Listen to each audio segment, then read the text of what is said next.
July this year, the Chancellor gave his Mansion House speech, which had an unprecedented amount of pension coverage within it, potentially with significant changes to the regime we're all familiar with. There were two key underlying themes. First, that better returns and member outcomes could be achieved with greater investment in productive finance. And secondly, that this would be better achieved through fewer but larger schemes. So effectively a push for consolidation. So in defined benefit space, the government committed to reducing the rate of tax on refunds of surplus, consulting about how to make the sharing of surplus and the access to it more simple, and to change the tone of the funding regulations and the code of practice that's coming to be more compatible with the productive finance agenda. I think we all know that kind of investments, pension investments could work harder than they do, and so that's something that we're looking at. The benefits for members are much clearer on the DC side. We really do welcome what's come out in the autumn statement and the direction of travel over the last few months. I certainly agree that reduced risk aversion has been a theme, both in the autumn statement and in the Mansion House speech in the summer. I think what we're seeing is the government's growth agenda is looking to encourage investors to invest in assets that drive growth. But in actual fact, the pensions industry on the whole is going in the opposite direction right now.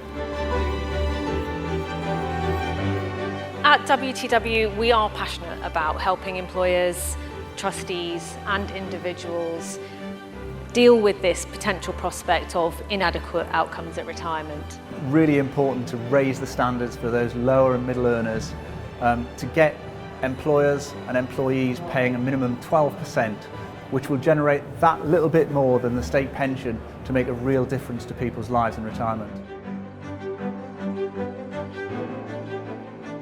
Now, cyber is pervasive.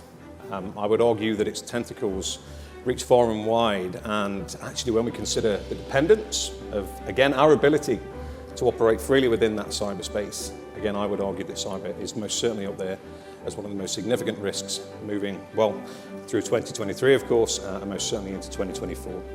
What we saw last year is not the only way an LDI crisis can happen, and the foundations of that crisis still exist. So if you haven't thought about how your scheme is invested or how your scheme is governed in that context, I would urge you to reconsider. I'm actually quite excited about artificial intelligence, but Consumer Duty is all about avoiding foreseeable harm. With AI used inappropriately, used wrongly, there is foreseeable consumer harm, and that's what we need to avoid. But I'm here to speak to you about climate. We are beyond a crisis, and so that means we need to address climate risk today. Otherwise, indeed, we'll be hitting some targets, but missing the point. Diversity matters. It matters across all walks of life, and it matters in pensions, and specifically it matters in our trustee boards. Diversity is intrinsically and causally linked to board effectiveness, and therefore it's linked to outcomes for members. The recent proposals around changes to the pension industry from a pension de-risking perspective offer a number of opportunities. Firstly, for a number of schemes, thinking about what their long-term target is and whether that might change given the flexibilities that are potentially going to be introduced. And secondly, rather than necessarily target a bulk annuity or run-on, the opportunity to use a superfund transfer, as we saw the first case complete recently. So I think it's really important for sponsors and trustees to collaborate together to find their optimum solution, because there's so much change on the horizon. It is a really exciting time for pensions. It's great to see DB funding in such better shape across the industry generally, and trustees not sleepwalking into the wrong solutions, but actually thinking strategically and thinking, what can we do best for our members?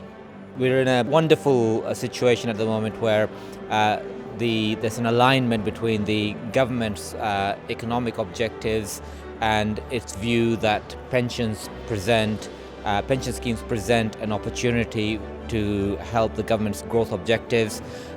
Some fantastic debates on pension policy and how pension policy might evolve to improve member outcomes, which is something which we at WTW are absolutely passionate about. So we've had a fantastic debate, lots of really great views, and looking forward to what the next 6 months, 12 months brings for our industry.